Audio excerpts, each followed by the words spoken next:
Welcome to this episode on marriage. Have you ever wondered what happens when a Catholic party contracts marriage before a civil official or before a non-Catholic minister, and for some reason the non-Catholic party regards marital consent exchanged before a civil magistrate or before a non-Catholic religious ceremony to be valid, or does not accept the church's jurisdiction over his or her marriage, or cannot be persuaded to exchange consent before a Catholic cleric and two witnesses. And sometimes it might be due to grave physical or mental health condition of one or both parties, which does not permit them to come to the church to exchange consent, or the marriage cannot be validated in the church without grave harm to the Catholic party or his or her children. What happens to this marriage? There is what we call in the church convalidation of an invalid marriage. I will talk about what is called radical sanation, which is a convalidation of an invalid marriage without the renewal of consent granted by the competent ecclesiastical authority. This entails a dispensation from an impediment. What is an impediment? It is just an obstacle to the marriage, and there are different impediments which we are going to be discussing in the next episodes. Also, it entails a dispensation from a canonical form. What is that canonical form in marriage? A canonical form is a requirement for the validity of marriage, that when a Catholic marries another Catholic, or when a Catholic marries a non-Catholic, such a marriage must be contracted in the presence of the local bishop or the local parish priest, or a priest or deacon delegated by either of them, that is either the bishop or the parish priest, with the assistance of two sanation. There is no renewal of consent. It is only when the ecclesiastical authority, the competent ecclesiastical authority, grants that.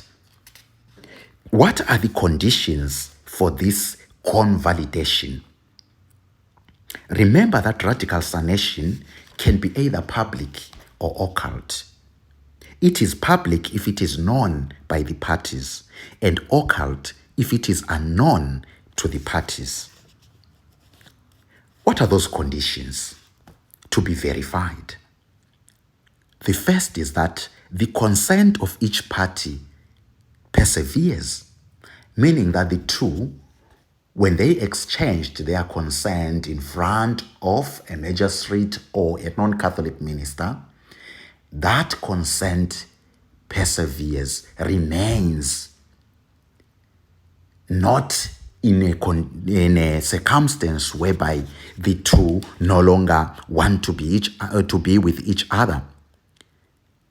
In the case of a troubled marriage, radical sanation is not to be granted if the original consent has been revoked, or if there are chronic or long-standing problems in the marriage. Chronic marital instability or long-standing marital problems may be signs that the original consent has been revoked by one or both parties. The other condition is there should be a grave reason why the consent cannot be exchanged according to the canonical form.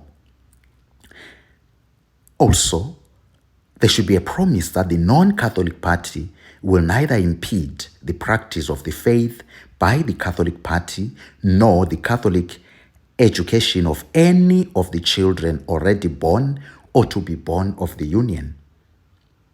Another condition is the Catholic party promises to, within his or her abilities, bring about the baptism and Catholic education of all the children already born or to be born of the marriage. The parties did not bind themselves or agree to the Catholic education of the children. That is another condition. Then also, the fact of the sanation of the marriage will be communicated and known to at least the Catholic party if it is a public sanation. Then also, there should be no other deriment impediments in the marriage.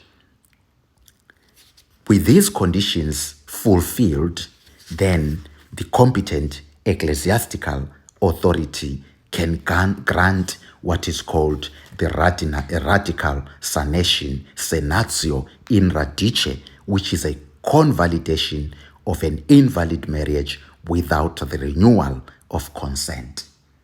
Thank you.